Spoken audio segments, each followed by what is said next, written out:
in the politics that you see nowadays, on the left and the right, there's a visceral hatred, it seems, for each other. There's just a lot of name calling. It's like the Wild West almost of, in just words.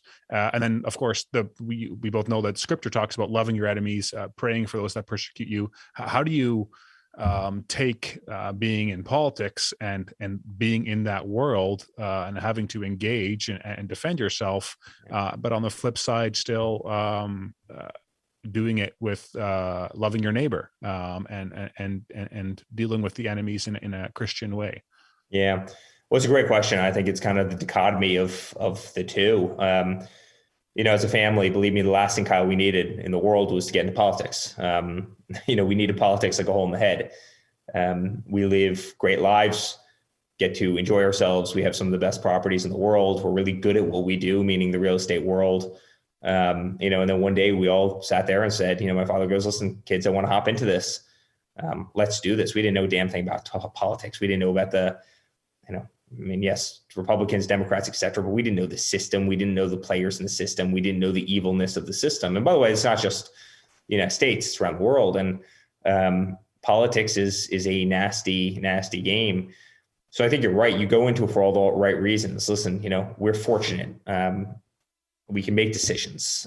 My father was in a great spot to lead an economy. He led the greatest economy this country has ever seen. Lowest unemployment, lowest African-American unemployment, female unemployment, youth unemployment, Hispanic unemployment. I mean, set every single economic record that you could ever set. And guess what? You know why you're doing that? You know why you give up a billionaire lifestyle to do that? Not because you want to get attacked by CNN every single day, and not because you want to take, bullets and arrows in the back every single day, and give up your whole lifestyle and give up your freedom and have, another side trying to impeach you multiple times for nothing, right?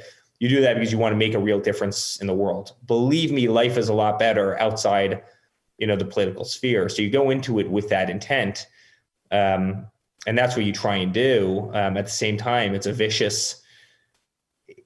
unfortunately a vicious game. It's not just here, it's in Canada, it's all over the world. It's just a vicious game. And, it's really interesting. I've always operated in kind of the business world, right? Where you could have two people. You could have somebody on the far right and you could have somebody on the far left. And in business, they'll get along. You know why? They want to make the new best widget. They want to innovate. They want to make a great product. They want to sell it. And at the end of the day, with capitalism, I think money ultimately, for the most part, there's other things, but, money for the most part and success speaks. You want to build that great Apple. You want to become the next, General Motors, whatever it might be. Yeah. In politics, if everybody's locked in, by the way, there's plenty of people who have made money in politics, don't get me wrong, but if everybody's locked into the same wage, to the same this, right? I mean, what differentiates, somebody on the right and somebody on the left? And if you really answer that question, it's power. Politics at the end of the day is kind of a power grab. So the only way you differentiate yourself from the other person sitting to your right or left, in a parliament or in a Congress or wherever it might be around the world, is that political power, being able to control people, being able to manipulate system, being able to enact things that you believe in. And that causes people to get awfully askew very, very quickly, right? I mean, that takes the two people that would have worked great together in capitalism, and it almost pits them against one another. And I saw that kind of firsthand, and it's sad it's the way the system works, because if you're actually able to kind of channel that energy, certain places, the United States you'd be unstoppable.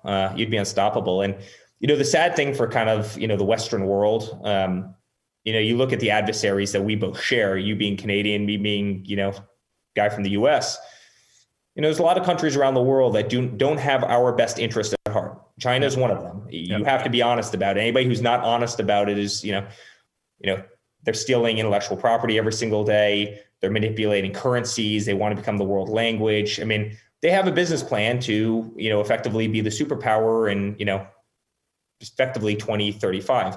They don't have our best interests at heart. Yet, so oftentimes the societies in Canada and the US and so many other places in kind of the Western world, you're sitting there tearing each other apart for no reason while, these people are licking their lips